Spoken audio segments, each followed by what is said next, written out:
time to settle in for tonight's adventure. Oh yeah.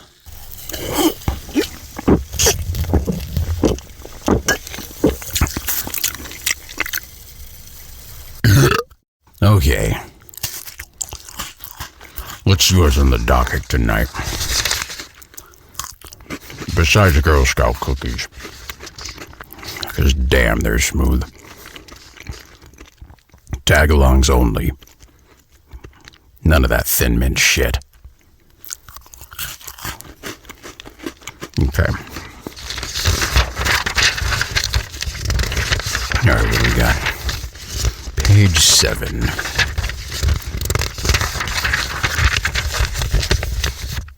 Oh, this does feel like deja vu.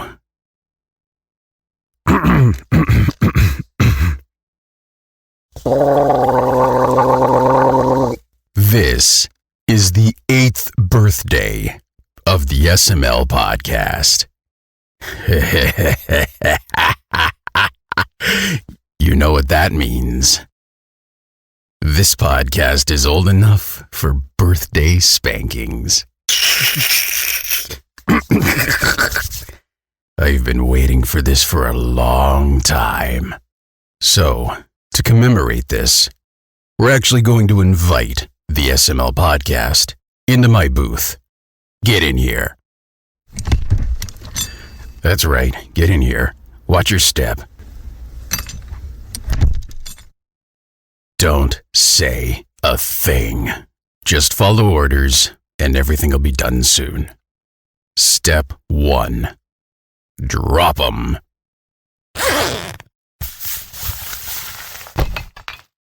That was very efficient.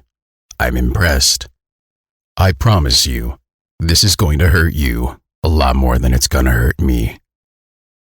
And 1, 2, 3, 4, 5, 6, 7. And for the grand finale,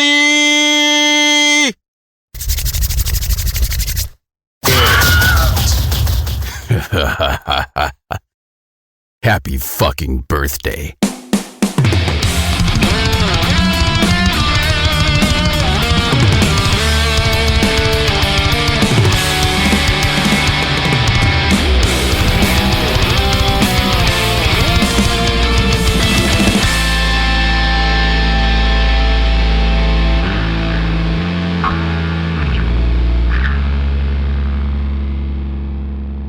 Oh, that reminds me of my freaking laundry. Shoot. Uh-oh. Let me see if it's done. Good thing we didn't fully start yet. Oh, Lord. Good job, Pernell. We should start right now while Pernell's going to check on his laundry. No. Yeah, we're doing that. So what's up, everybody? This is the SML podcast. Shout out to George for that awesome intro that I forgot to put on the last episode. Skills. For our birthday episode. Imagine asking your friend to make a special birthday intro. I know. I'm such a dickhead. Not using it. I was in such a rush to get the show done last episode that it skipped my mind. And I uploaded the episode. I played it on the show, or I played it on YouTube. I hit play and I'm like, all right, gonna give it the first listen, make sure everything's good. And it's just, hey kids. I'm like, shit, I forgot to put the intro on. So it's on this episode. Hey dogs. By the way, Cole, you're here. How are you doing? Well, I didn't die between the last episode and this one, so I guess I'm doing all right. Very true. Pernell and Chris, you're both here. How are you two doing? Be better if I realized what the spin was referring to on my washing machine. I wasn't thinking about that at all. I got some really soggy gear. Uh-oh. I gotta put it back in. Spin it again. Yeah, this time with vigor and vinegar. And I'm fine. Chris is, yeah, No I'm here laundry too. for you, Chris? Eh? No laundry for you, Chris? No, I'm ignoring it for now. That's how Laundry Mountain grows. Exactly. That's right. It's I very ain't got time for no dangerous. launching mountain. No time. At the moment, 'tis but a hill. That must be nice. How does that happen? There's only 2 people in that household, right? Well, Yeah. And a Oh, cat, but then he doesn't they- wear any clothes. As opposed There to you Cole's go. house that has, 73 people, 18 animals, And then a the pack other of villagers in your basement. 73 animals, 18 people. Close Yeah. enough. About right. Pretty accurate, to be fair. Mercy. I got 17 minutes for my spin cycle to commence. See how that plays. I had no idea. All this time I'm like, I do laundry for years, and it's like, don't do it on like tumbled, like don't let it spin too much. You don't want to tear your clothes. Like, okay, well, I just won't spin it all. That's referring to something else. No agitation, whatever. And it's like, no, that's actually how the water gets out. Like, piss off. I don't know. Laundry's confusing. Life is confusing. But you know what's not confusing is tea. I love tea. It makes everything better. Tea is pretty delicious. I like how we could just give a subject, let Pernell go, and 20 minutes later we could all just come back from a nap and he'll still be going. But why would you do that? You're supposed to be communicating with me. We're friends, and friends talk Because to each other. you're just so good at going on tangents and just going. You're so good at just talking. That's why I love having you on this show. You're just so good at stretching things out when we need to fill space. Because we Just have start calling 4 me reviews Caramello. on this episode. We ain't got shit to do this show, so we need to fill space. Just call me Caramello. Stretch your sweet imagination and dialogue happens. I love it. Ooh, baby. Oh my god. So Pernell's doing laundry. Chris, what are you up to? Chris, like, just call me a Heath bar because, baby, I'm toffee. I don't know. Because I've been doing nothing new for the last 40 years. There it is. He's like, Yeah, it really is just playing video games, and I recently bought a very nice bass, and I've been playing that, and that's it. Working too much. I think about something sometimes. You ever wonder about, your folks and how growing up, like when game consoles were becoming a thing, they started out when they were like kind of like early adults, most likely in their 20s or something. So they bought games home, and you probably played them as a kid. And these are really cool. And your parents thought they were kind of cool too. And then they stopped playing them, and they referred to it as growing out of them. That was their descriptive of the idea. I just grew out of games, And now we're older than they were when they introduced us to video games, and we're still playing. Yep, Yeah, and we're true. older than they were when they claimed to have aged out of them. Yeah. And it makes me want to think harder about what was it that made them believe they aged out of anything. Marketing. And Uh-huh. I've actually kind of touched on that before when I talked about how I spent like a good portion of my adolescence thinking it just wasn't acceptable for me to play games. And it was because marketing does that. Like all the commercials had like 5 boys sitting around the console like, I made Mario jump. Yeah, like it's basically marketing is like when the bubble burst for video gaming and Nintendo was trying to rebrand and get the market back. Basically the whole thing was they had a choice of they could sell it in electronics or they could sell it in toys. And they opted to sell it in as a toy, but then toys are gendered. So then they had to put it, is it a boy's toy or a girl's toy?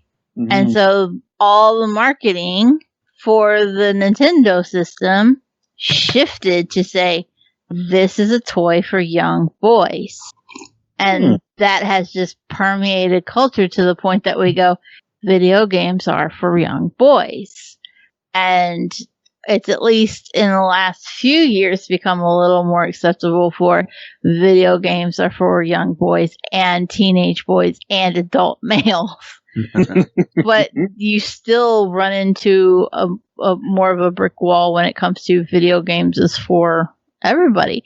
And it's multiplied by the fact that like there's a lot of gatekeeping surrounding video gaming as a hobby, but as part of our culture as well. And so you'll run into people who'll be like, they see Granny who probably played an Atari back in the day, right? Mm-hmm. But she's sitting in a doctor's office waiting room playing Candy Crush, and they're like, well, that's not a gamer. But realistically, she is. She probably played games when she was younger. She's sure shit playing a game now. She's a gamer. Mobile games are still games. Exactly. I mean, the classification I always is thought annoying anyway. It's like, if you're enjoying a game, you're playing a game, that's good. That's all that truly matters. Like, you might be the type that will say, I don't really play mobile games, and that's cool. But the drop is when you go up to somebody and says, oh, you're beneath me because you're playing mobile games. Like, no. You play what you like. And if you're having fun, that's what's important. And it's interesting that the permeation of that whole thing still persists about, who's aged out and who isn't, what gender is playing, what gender isn't. Mm-hmm. Considering the fact that we're currently in a society that's like going all over the place regarding like acceptance of like gender wherever you fall on a spectrum. And you have it to the point where games themselves are in their own department pretty much anywhere you go now, their own department or their own store. So it's like, where do I find video games? The video game department, is that for boys or for girls? Like, it's for games. You should go there. Because I remember back in the day, I worked at a toy store for like 5 years, and there was a lot of times where that would happen because we had our whole aisle broken. This was in the early 2000s even, so it was like the boys aisle, the girls aisle, and then the whatever aisle, which is pretty much how I refer to it because it was like remote control cars and board games essentially. So they were the ones where they couldn't classify them, so they just dumped them there. And what would happen is every once in a while you get that kid that would come in with their parents. And the parents want to buy them a toy, and they're like, where's the girls' aisle at? I'm like, well, I mean, it's over there, but what are you looking for? Like, maybe I can help you. And sometimes they'll like gravitate towards it, but every once in a while their kid might be vocal, and the kid will go, I want to look at the cars. Yeah. And the mom's like, let's go over here. I'm like, well, let's go look at the cars. There's probably some cars she might like. I mean, I can tell you right now, I never liked Barbie, but I do like Easy Bake Ovens. Shoot, that don't mean nothing. Stay away from me. Don't be between me and my oven. I want to bake some cookies, damn it. But that is a big part of how we came to a point in gaming where people are like, okay, you're too old for that, or you're not the right gender for that. I mean, I've been beating people's ass in Call of Duty and had them still tell me that I wouldn't be good at Call of Duty as men because my hands were too small for controllers. Controllers are made for men. That's how people think when it comes to gaming. Not everyone. Not everyone thinks that way. Just assholes think that way. But like, that is how the idea, and I think it's more pervasive, believe it or not. I think it's more pervasive in general culture as opposed to outside. Gamers have gotten a lot better for all intents and purposes. I can't even imagine that lame argument being made now of like, your head, the controllers are made for men. That was literally only like a year and a half ago. It's like, dude, here's an Xbox controller, here's a PlayStation controller, and here are two Joy-Cons from a Switch. You sit here trying to tell me these are all made for giant hands, big man hands. Like, shut up. Like, something that don't make sense. And just... But it's an idea that definitely persists, and it all boils down to how we marketed vintage games. They're vintage now because we're old now. But yeah, wait, hold on. It boils down to how all those games were marketed. Chris is like, slow down a second. They're vintage. We're old. We're old. He's saying in the year of our Lord 2005 we are old. Yeah, I was old even in 2005. I already had a kid by that point. It was already out the window for me.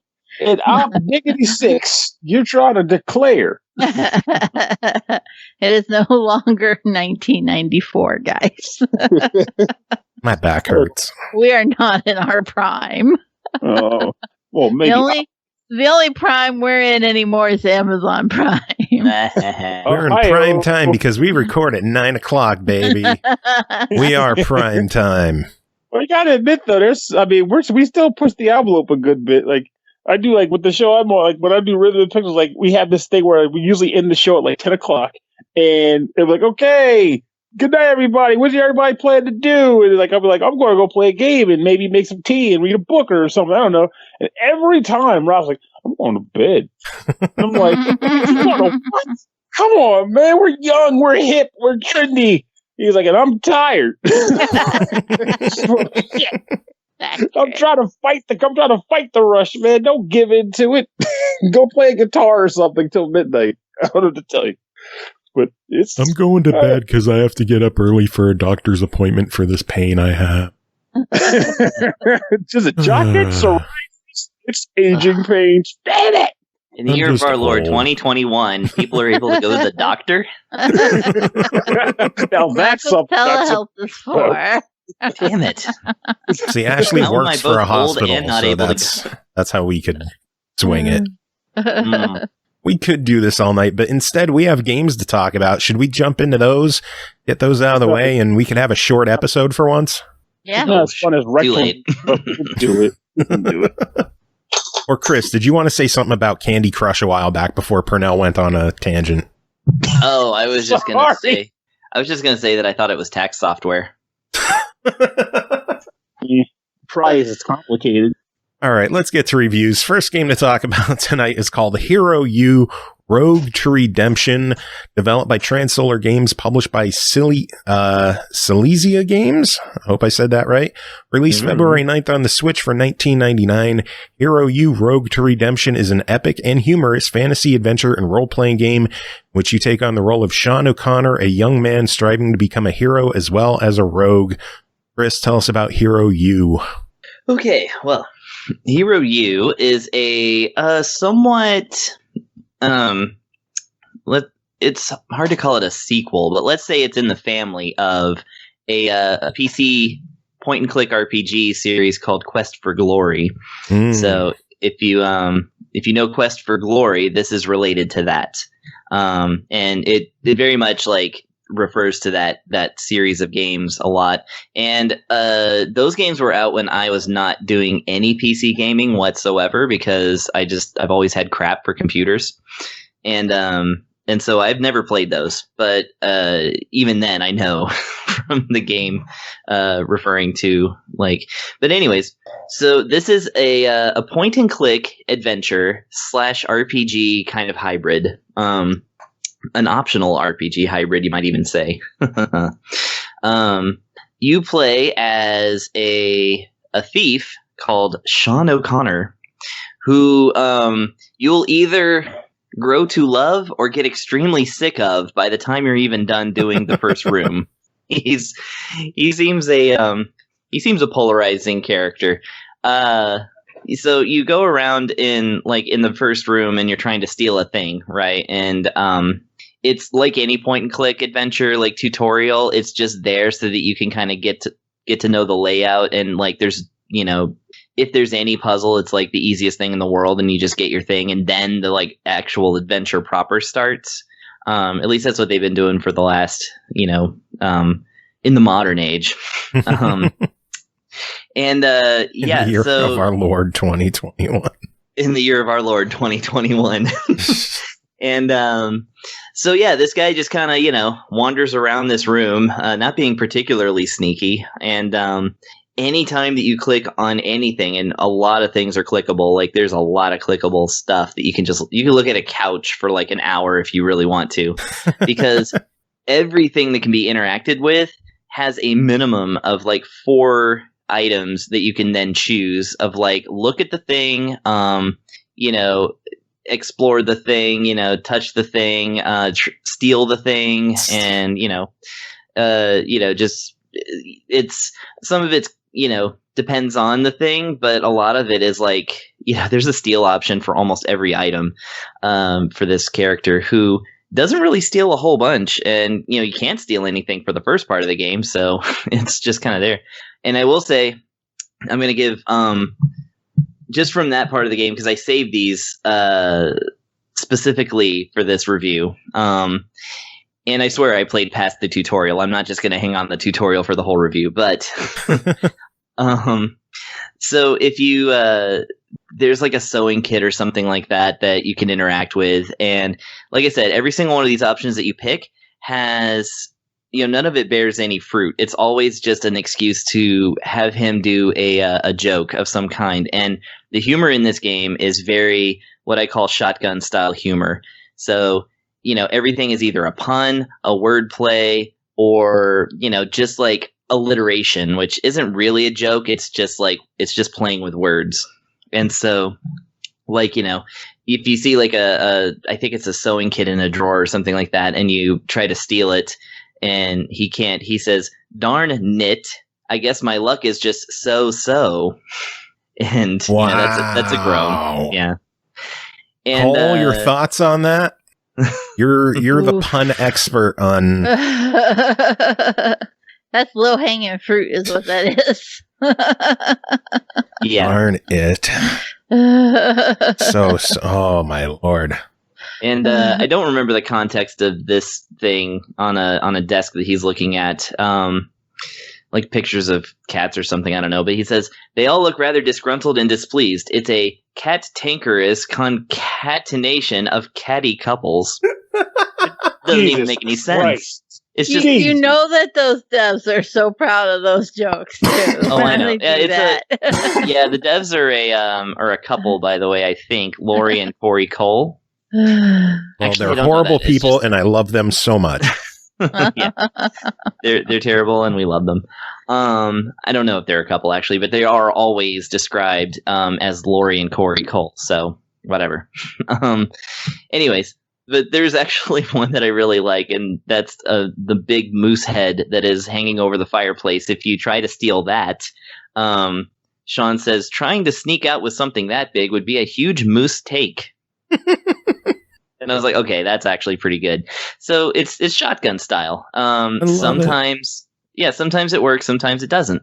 Okay, so our guy gets caught, and in lieu of going to jail, he gets put into a school called, I don't know if it's called Hero U, but it's the Hero University.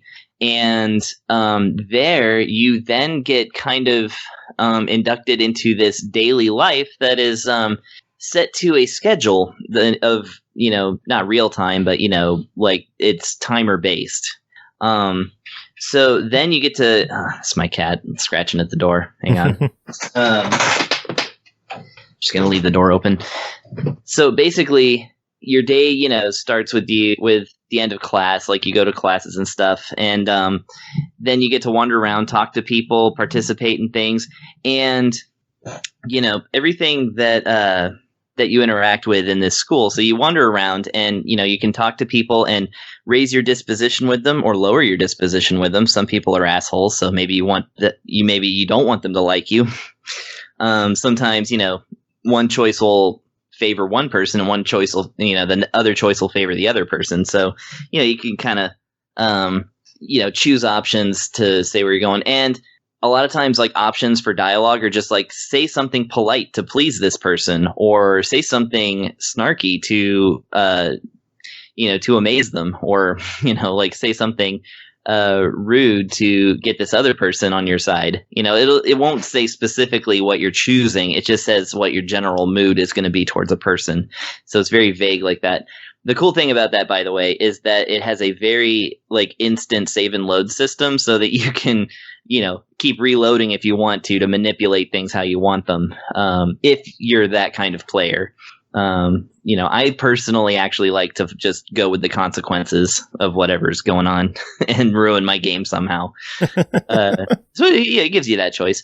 But there's a ton of stats that you can raise up, everything from personality, charm to climbing to just all kinds of stuff. And all of those come to serve you in certain choices that I guess will kind of require a stat check. So if your charm goes up enough, then you can raise people's disposition with you much easier, et cetera, et cetera.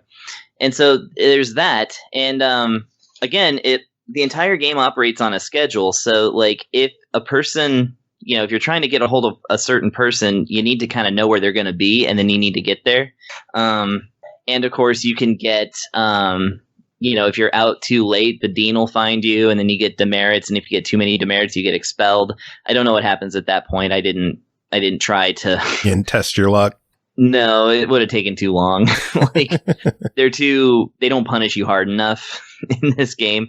Because of course, the whole thing about it is that, in the storyline is that you're quote unquote training to be a hero, but actually you're secretly training to be a rogue. And that's why they call it Rogue to Redemption. Which by the way is a pretty good pun. I actually quite like it. So, there's that whole thing about it, and that gets really involved. There's whole events in the game that if you just decide to ignore them, then you can, and they just go by without you. It's kind of up to you to decide whether you want to experience things in the game or not. Because your dude's lazy; he's just fine staying in bed all day. Me too. Yeah, and the characters are actually pretty well written. Like I said, dialogue takes a long time, especially if you're save scumming them, which, I tried that for a little while and then I decided to just, F it. But I wanted to see what kind of different things happen if you choose different things for the purposes of the review. And really all that happens is that you might raise a different stat or, whatever. You don't really lose the game if you're a total asshole to people. And that is very... this character is very much written to where he can fit that mold, where he's either genuinely a 100% asshole or he's kind of an asshole who's pretending to be nice to get through everything, and so on top of all this, you also get dungeon crawling. That's the kind of thing that they added, starting with being able to visit the basement of the shop, where and I don't really... Okay, so the shopkeeper, it looks like a giant rat, right? Not an anthropomorphic rat, literally just a rat with clothes on. But he describes himself as a ratty, which is not a rat, but it is a thing that eats rats. I don't know. And so you got to go to the basement and go kill rats and bring them to him. And, you get, of course, disposition points, but that's how you can earn money, which lets you purchase other things. For instance, and you can kind of mold the character in that way. If you attend a lockpicking class, and then learn about lockpicking, that lockpicking skill is now in your skill set, and you can purchase lockpicks and a book on lockpicks and keep raising that skill set until you can actually just start unlocking doors and using lockpicks. That's just kind of how the game goes. Same thing with sneaking and with combat and with all this other kind of stuff. So although you can fight these rats and get this money and stuff like that, the game makes it an option to fight stuff, because you can just sneak right past pretty much anything, I think. And the game advertises that all combat is avoidable in this game, which is interesting. So I it's would kill everything. And oh, me too. And it's pretty good. It's pretty good combat. It's not quite grid based, but it is you make a move, the enemy makes a move, you make a move, and once they're inside of your circle, you can start attacking them. And it's pretty simplistic. You start off with a knife, and that does the trick. And of course, you have different levels of combat that you can set in the options. So if it gets too hard, you can put it on easy, and etc. And I'm sure that magic starts coming into play, because magic is a stat, but I think that's for a little later in the game. And anyway, so yeah, it's just a big ol' point and click kind of adventure with an optional combat based RPG element. Lots of humor. Lots and lots of humor, whether you like it or not. And the only little complaints I have, of course, this is a Switch port of a PC game, and a PC point and click game at that. So the way that the character originally moved was that, you use the cursor with your mouse that you have for your computer and click on a part of the ground that you want the character to walk to. Well, in this game, you can use the touchscreen on the Switch if you like, but if you're playing on a TV, you got to use the controller to move the cursor over to a spot on the floor and push A on it. There's no direct control of the character. And if there is, I couldn't find it. So that's one thing I was I would have really liked some direct control of this character, especially given how much it makes you walk around this school. You have to go to the dining area on the whole other side of the building every single day if you want to eat. You have to just click the ground the whole time. So you're just sitting there with the cursor on the ground, 4 feet in front of you, just press an A. So the other thing is that, except for certain exceptions, the music's kind of dinky. It just it feels very Ren Fairy. But that's kind of typical of the point and click genre, so I can't really complain about that. But I was actually listening to other stuff while, and there's like really no voice acting either, so I was kind of like just listening to other stuff while I was playing this. But those are minor, and the controller issue could be a problem for some folks, especially in a larger adventure like this. And even though you can use the touch screen, it's not like super comfortable too, and especially since when you're going around dialogue options, they're in very small print on the Switch portable mode, so it's kind of hard to tap the correct one if you have big meaty hands like me. So other than that, be in trouble then. During the review, I actually purchased the game because of you talking about it. Oh, nice. Well, there you go. I sold 1, maybe 2 copies of it because another friend of mine who loves point and clicks was really interested in it too. But yeah, apart from those little complaints, it's a very, very good game. And like I said, it's well written, and it's worth playing, I think. Well, then $20 your official verdict? I say buy it. Cool.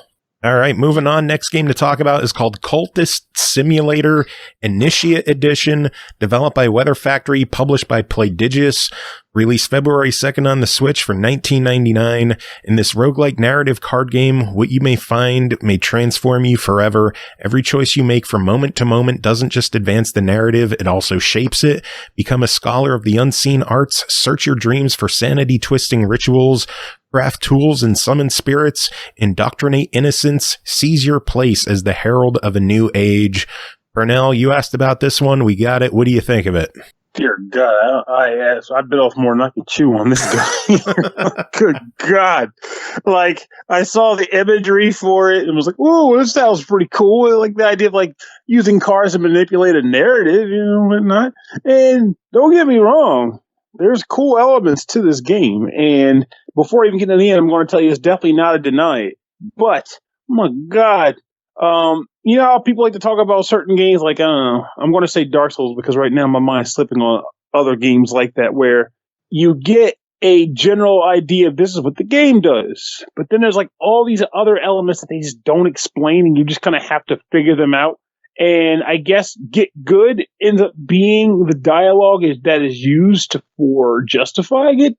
Well, that's what this kind of is, but it's like get attentive, I guess would be the word for it in this case, because attentive. The idea behind it is you start out, the very beginning of the game, you start out as like a specific type of employee. I guess like you work for like a let's say call like a paper company or something.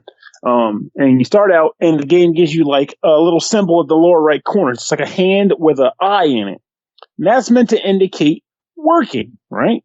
So the idea then becomes you have that and you have a card on the table. And the card is meant to represent your job, the job you go to. So you take that card, you drag it, and you place it on the hand. And then you press start, which starts a clock passing time to indicate you're going to work.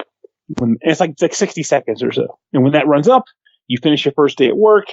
You get a card that's meant to represent money, like one fund card. And it's like, good job. You did your job or you hate your job or whatever. Because there's like pretty cool writing in this game in that regard to everything you do, every card you grab. It all has some really clever text associated with it. Now, once you've done that, you will unlock another item. This item is a piece of shit. It is referred to as time passing. Time passing is kind of like real life. It is a thing you cannot stop because it is time. And every time it cycles, time will demand money. If you don't have money to feed time, well, you start to get sick and eventually die. So you kind of have to keep earning money. So that means that's like the beginning of this game's, I call it plate spinning cycle, which is now you have these two events, one being time, one being work, and you have to kind of keep submitting, work to get work done.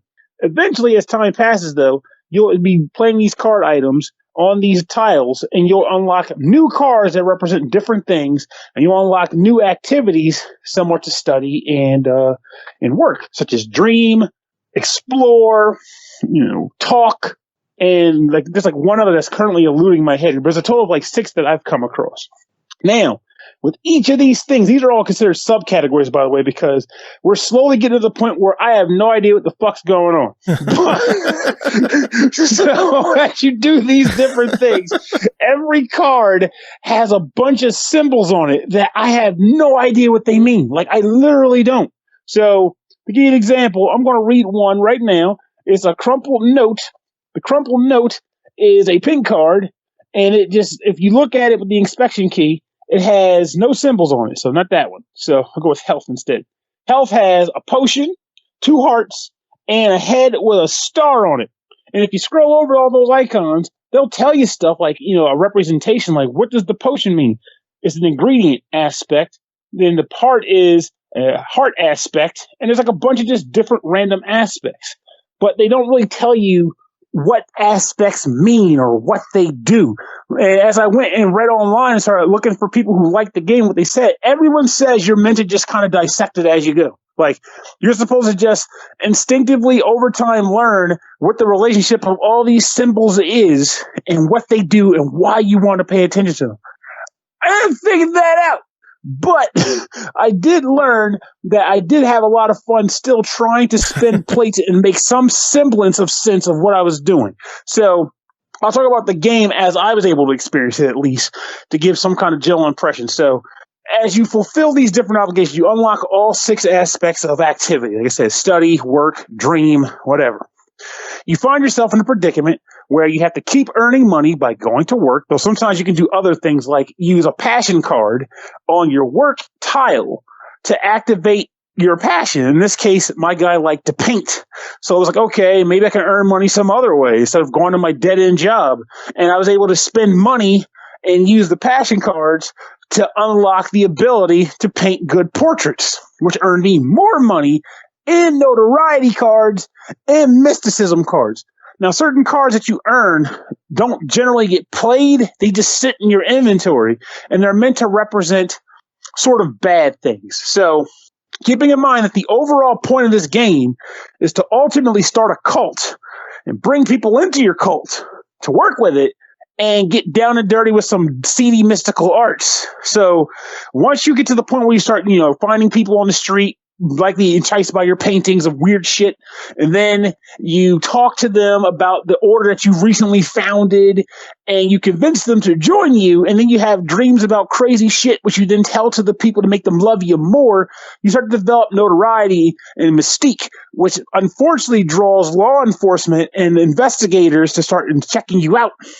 And that opens up new events on a whole nother row of stuff, which honestly, fun fact, I didn't learn about that row or realize it was even there until over 2 hours into my first playthrough. I was just doing shit. It's like, whoa, there's a whole other row of stuff. So all this stuff is playing out, and you're trying to just, again, constantly balance it, because every time you do something, a clock passes. Every time you do something, you trigger a new clock. And then when you don't do anything, the time passing never stops passing. So all this is happening.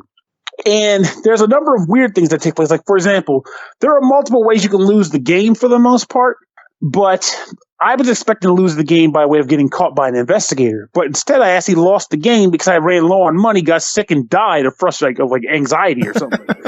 My guy died of anxiety woes. And it was a very weird thing. I was like, how the hell did that happen? Because I was having trouble juggling stuff. Now, keep in mind, I should note. That's going to be me in like 2 years, die of anxiety. Well, honestly, not necessarily, because if you do what the game offers, which I didn't utilize enough, you can pause that shit.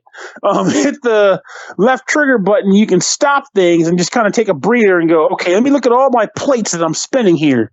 What do I want to do with this one? And what do I want to do with that one? And until you trigger it again, nothing happens, which is good, because unless you're some kind of speed freak reader, I don't picture anybody keeping up with half the stuff that's going on in this game. Now, over time, don't get me wrong, as you get used to a job and a person, some of the stuff becomes rote. Like, at least the early stages, you'll always get the same series of stuff until you start to diverge by coming up with like a master plan. Like, okay, once I get this card, I want to try to apply it to here and see what happens. And then I'm going to do this. You can come up with a decent formula for what you want to do, except for the few events that might be like based around like the occasional luck. Like, for example, they might say, if you dream about this object, you may trigger an epiphany or some sort of like understanding of it. And it's not guaranteed you're going to do it. So you're going to keep using dream time with that object in hopes of getting it right. But you might be wasting those dream times because apparently this is something I learned about while playing the game, but not soon enough. When you use a health card, it becomes a fatigued health card. And over a series of time, if you don't do something with it, it burns out and you don't get it back, which is bad. But if you dream using that card, you'll get it back as a new heart. Now, keep in mind, I don't know anything about the dream. I'm just dabbling and experimenting and trying to figure things out and hope for the best. And I was able to figure that out. So that becomes a thing also, like, when do I want to dream? When do I want to work? When do I want to do these things? And a lot of the stuff becomes very complex, too, because there's like a lot of card combinations you can use to do things that ultimately could trigger events. And at its core, it's a lot. And yeah, I'll say this. I'm looking at screenshots for the game, and I'll be honest, I don't know what the fuck I'm looking at. And that's right, because you shouldn't. Because I've been playing it. I'm fucking lost looking at screenshots. Now, and it's funny, like right before this episode, what I decided to do was look all along to see if other people were talking about any beginner's guides, specifically because I wanted to be able to say whether or not such a thing existed. And I did find one. But it was prefaced immediately by saying this game is meant to be played with no understanding of what the heck's going on when you go in. In other words, they intend for you to play this game confused as shit and hope that you just over time go, oh, I see, the heart's meant to represent chemistry. And when you put the chemistry set on the telescope, it activates the Cthulhu algorithm and whatever. But that is the intention.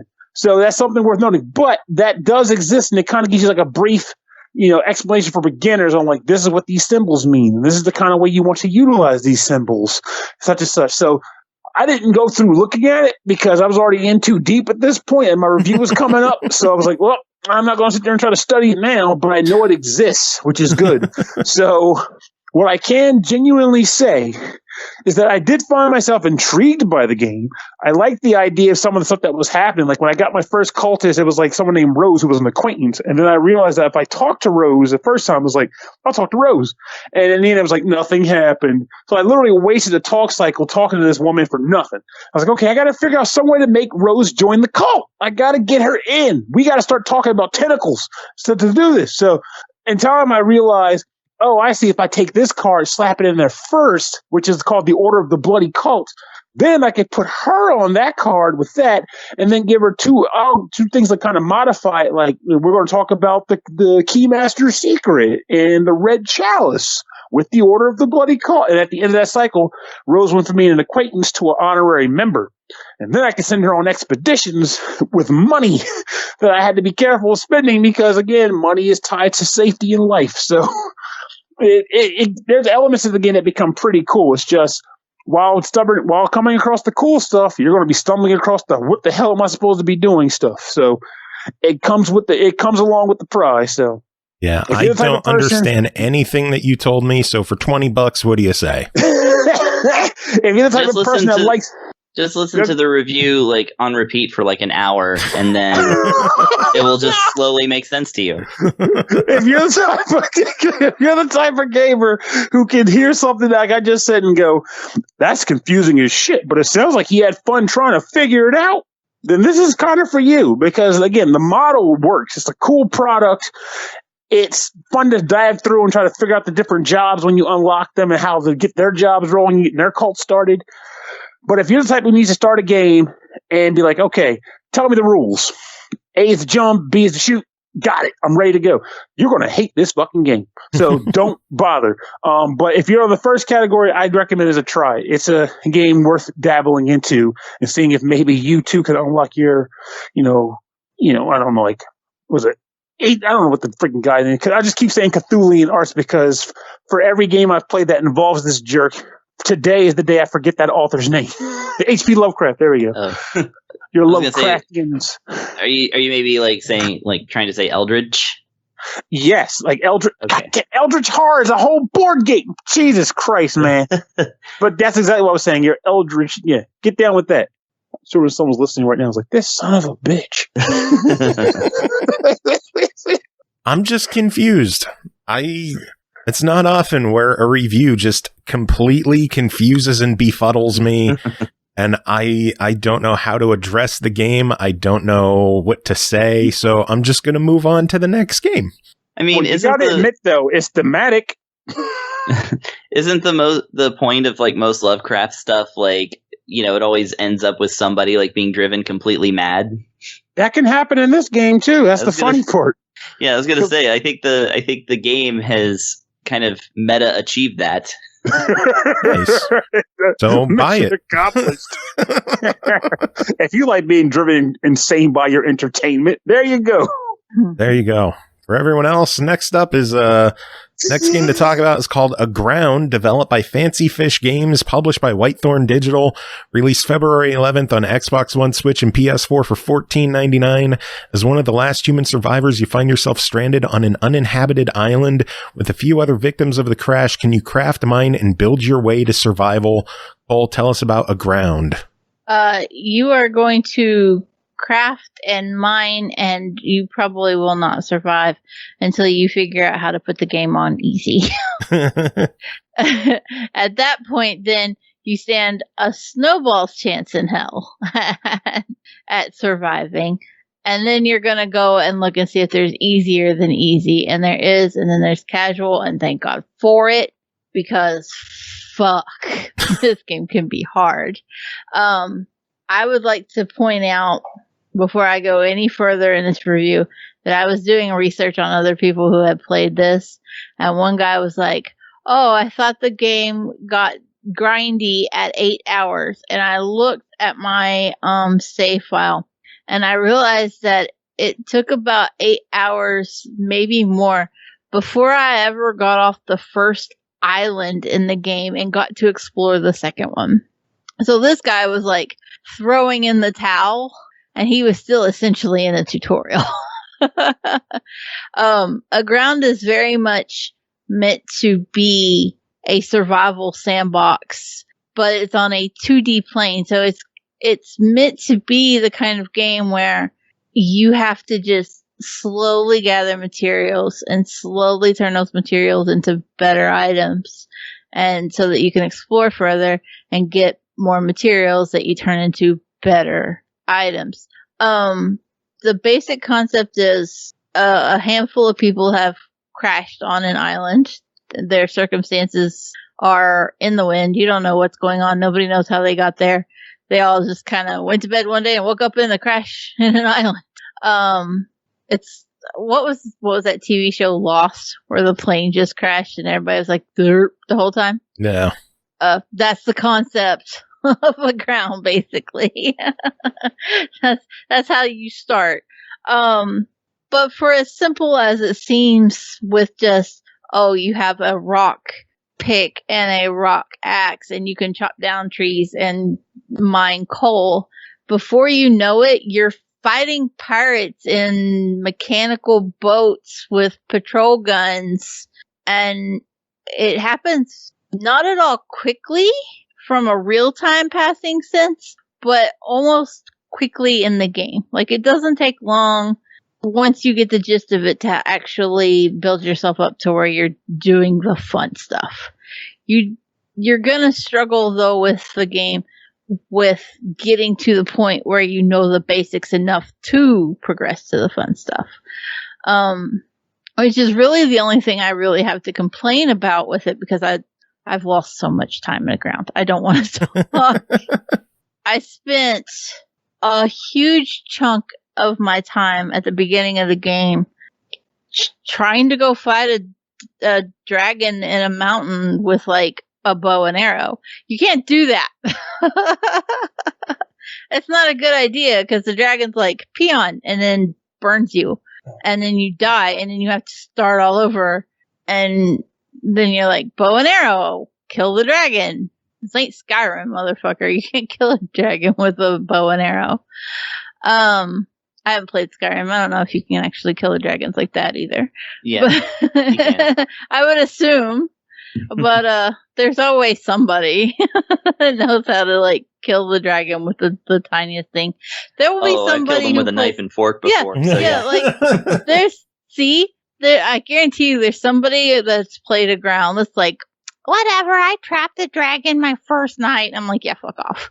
But if you take the time to actually learn it, it could do a little more to be like, hey, dumbass, this is how you do things. And a little bit of a reminder of how to do things would be nice. I built a farm. I planted some seeds. And then I wandered around like a fool for days trying to figure out how to plant another set of seeds, because it doesn't just let you go back to your farm plot and plant there. It's like, no, you have to go set a whole nother farm plot. But it doesn't have a blueprint for a farm plot like everything else, because everything else comes from the blueprints. You literally just have to stand in an area, go to your inventory, and click plant on a seed, and then you can plant a farm plot. But I forgot because I was learning to do a million other things. I was capturing spiders and casting nets and trying to not die when I did dumb shit around the dragon, which was a lot. So some kind of reminder, like the most basic thing when you're in the inventory, if it would pop up and be like, hey, dumbass, press A to plant this, that'd be good. It's such a minor thing, but it's a quality of life thing, especially for people like me who don't remember things very well. Quality of life is a big deal. There's just so much to learn with Aground, with building your different islands up and what island has which materials and, where you ship things to, that having a few reminders or some way to like oversee everything that's going on would have been really nice. Because there were times where I'd be on one island and I'd think I was completely out of a resource, and then I'd go to another island for something else and discover that I really had like 2,000 pieces of coal just chilling on that island, and I'd think I was out of it. So some way to bring all of your different storehouse management together would be really nice. I think what I'm trying to say is Aground's biggest sin is that it's a little bit of an overachiever. And it's too ambitious and doesn't do enough to help you keep track of what all you're trying to do. So that means there's a lot of running back and forth between the different islands, and then you're like, well, I have to, if I want to know if I have raw wool, I know you guys are going to make fun of me, raw wool on one island or coal on another or wheat on another, then I have to run around to all these different places to try to keep track of everything. It got so bad that I got out a notebook and was writing down where I had things at. So a little bit more polish for an overarching inventory system would be nice. And a little more hand-holding in the reminders of how to do certain tasks would be good, because especially when you're like trying to focus on, oh, well, now I've learned to make guns and I got to remember if I have bullets. And then you're like, but I don't even remember how to plant cotton anymore. Then you got a problem. Oh, boy. But it's just it's a small thing. Because if you're not doing a task repeatedly in a game, it gets easy to lose it in all the muck of everything else you've learned, right? And there's so many tasks that you're going to be learning to do that it can be easy to just kind of lose small ones. Then you find yourself with 7 million wool and a dragon and no wheat. And that would suck. I don't want to talk about it. But yeah, beyond all that, I really was surprised at how addicted I got to Aground, even with my struggles with remembering what I had. That I found myself just kind of kicking back and like, well, guess I'm just going to go mine some sulfur today, and just sitting around and doing that for a couple of hours. And then before I knew it, I was on another island fighting pirates somewhere. The game gets absurd. Like, I don't want to go beyond the pirates because I don't want to spoil anything. But if you can think of it, it's probably in this game. Nice. And it's a little ridiculous. But again, it does add to that. It's a little bit too ambitious for its own good. But you're sure as shit not going to run out of things to find. Well, $15, your verdict? I can't believe it's only 15. Again, ambitious. Yeah, I think it's a buy it. I really had a lot of fun with it. Yeah, I could use some polish. It could use some, a little bit of extra quality of life improvements or what have you, but what can't at this point? And I think for $15 is good. Cool. Yeah. All right, one final game to talk about tonight is a preview of Potion Craft Alchemist Simulator, developed by niceplay Games, published by tinyBuild, releasing sometime later in 2021 on PC. Potion Craft is an alchemist simulator where you physically interact with your tools and ingredients to brew potions. You're in full control of the whole shop, invent new recipes, attract customers, and experiment to your heart's content. Just remember, the whole town is counting on you. Paul, what's going on in this preview? So much! Holy shit. First off, I really love the art style for Potion Craft. Everything just looks like it's been drawn on an old scroll. It's absolutely lovely. You basically have a few different screens. It all plays out. It's almost point and click lack in that you have a handful of different screens. You can press up to literally just go up into the attic of your little storefront, and then you'll have a bed there where that's how you end the day and save each day.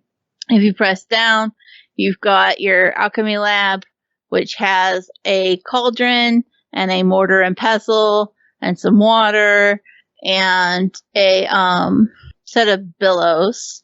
And then there's like a scroll in the background and an inventory on the right-hand side. And the inventory contains all of the flowers and herbs and mushrooms and things that you can get from your garden, which is your third screen, which is if you press right. You can just click and grab. And the problem with the garden, though, is that there are only items there once a day. So whatever herbs, whatever mushrooms, whatever grows, that's it. You can't get more beyond that unless a merchant comes to your shop, in which case then you can haggle with them and try to buy additional flowers and herbs and things that you may need for your potions. There is also another alchemy lab in the basement. For the love of God, I can't figure out how that basement is supposed to work. Please don't ask me, because I'm so confused by it. There's literally this huge alchemy setup of beakers and nozzles and things everywhere. And there's a book, and it's like got different little icons for the different types of potions you can brew. And none of it makes sense beyond that. I can't figure that out. Now, the actual gameplay, beyond whatever happens in that basement, is based on the trial and error of uncovering the different potions that you can craft. Now, this is going to sound really complicated, and I promise it's not, but it's kind of hard to explain. In your alchemy lab, you have the scroll on the back wall with your cauldron and your mortar and pestle in front of it, like I said. There is a plain bottle of water in the middle, and then you have a map that is kind of like got like a fog around it. Every time you add an herb or a flower or a mushroom or whatever to your cauldron, it will unlock a path. So each item that you can add in has a set path designated to it. So if you imagine that the middle is a map, you get the little dotted line showing you the path. Now, each one has two possible paths. There is a set path, which is how far it will give you if you just put that herb in the cauldron as it is. And then there is a secondary path that becomes available if you put that item in the mortar and pestle first. Depending on how long you grind that item in the mortar and pestle, it determines how far on that secondary path you can go on the map. Once you put your items into the cauldron, whether you grind them or not, your path weaves across the map in whatever whatever path it forms out of the different types of herbs you put in. Are you still with me? Because I told you this sounds complicated. I promise when you're actually doing it, it's not so bad. I'm so gone. So you're just talking to yourself right now, basically. Nailing it. We're back to Cultist Simulator, where I have no clue what's going on. Okay, so once your path is laid out for you, you will then use your mouse to grab the stir stick inside the cauldron, and you stir. And once you start stirring on your map, the little potion bottle will move along the designated path that has been laid out on the map. Different directions will lead you to different types of potions. So if you're going down to the right, for example, you'll unlock a potion of healing. If you go a little more to the left, you'll unlock a potion of poison. If you go way up toward the top, you may unlock lightning, or a little off to the side may unlock a potion of mana, for example. As the bottle weaves around the map, the fog will dissipate, obviously, because that's the way fog of war type of gameplay technically works on a map. Cannot speak now at this point. All I can think of is potions. So what it will reveal is that there are little circles on the map with textbooks in them. And so you will unlock knowledge points as you progress through the map. There are also areas of the map, however, that are dotted in little skulls and bones. And if your potion gets into those areas, it becomes unstable. If it's unstable for long enough, your potion will fail. Oof. Try again. Back in the middle, start all over.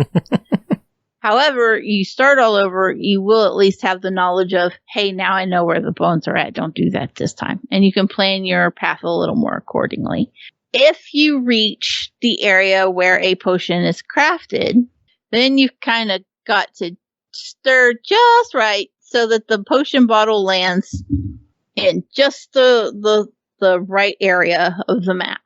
If you do, you'll get a strong potion. If you don't, you may get a weaker potion, and then when you sell those to your customers, you don't get quite as much money for them. Potion crafting, I know I made it sound complicated. I promise it makes more sense when you're doing it in the game rather than just trying to talk about it. I love the way the mechanic works out. I think the fogginess of the map, the fact that a lot of it is shrouded, can make it a little more frustrating because you do have a limited supply of materials to work with. So you might think you're really close to breaking through on a new type of potion and then discover that you don't have enough of the right kind of flower or herb to try again if you failed. And then you have no choice but to just try to complete your day. The nice thing is that there is no time limits. You can do everything as quickly or as slowly as you want. The storefront operation does have a little bit of a hitch to it. You do get have a star rating on your shop, and that kind of, I can't find what the star rating actually has an effect on, other than just, hey, it's in the corner and it says you got 30 out of 100. I'll tell you why I only had 30 out of 100. It was originally 21 out of 100, and it's because I was selling everything to everybody. Some of the people who are coming to look for your potions have nefarious reasons for doing so. And if you, I don't know, do like I did and give somebody a strong fire potion that they are then going to use to go burn down their neighbor's crops because they're jealous, you might lose a few stars off your star rating. Your reputation takes a bit of a hit, as it is wont to do. Proud of you. So then I discovered I needed to be a little more, picky about who I catered to in the potion selling business. And so I've gradually been raising my rating back up. The downfall, though, is that sometimes you just don't have whatever potion. You don't have it, you can't craft it, and you're just SOL, and then you just have to send a send a customer on their way and then they get pissed at you for not managing your shit better than that. That's really my biggest beef, is that I wish the garden refreshed more often. I get why, and I understand the point of the scarcity. I just still don't like it. I want to be able to play around and try to make the potions and not constantly be stuck in, I can't make anything because I only have one of this specific type of plant mode all the time. And I would also like a little more detail on what the fuck I'm supposed to actually do with that basement. Well, we might find out more when the game releases. Again, this is just a preview. There's no details on when it's coming out, how much it's going to be. We just know it's going to be later on this year. So is this something that people should keep their eyes on? I hope they do. I plan to. I plan to keep playing it. I may never figure out what to do with the basement, but I do plan to keep hanging out with it. And I did have a good time with the game. All right. Sounds good. Yeah. All right, well, that is it for this episode. We somehow made it way too long, even though we only had 4 games. Yeah, I think Pernell fell asleep. Maybe. I didn't fall asleep. I'm just sitting here. You sound very asleep, sir. No, I'm just ashamed of my review. That game was oh my God. It's okay. Every review tonight sucked. They were all terrible. I hate all of you. This show is terrible. Well, we the best part of it. Terrible show. So bam. The best part is that you can have anxiety about it for like the next 6 weeks. You can lay in bed and stay awake and be like, "Wow, I really bombed that fucking." And that's the anxiety that kills me. Yeah. Let's not go nuts. I got to earn funds, and those funds come over a series of 60-second intervals, and I got to keep moving. I can't get anxiety. I'll die. Oh God. All right. Well, does anyone have any final words to end this episode that has gone on way too long than it really should have? This is all a big moose take.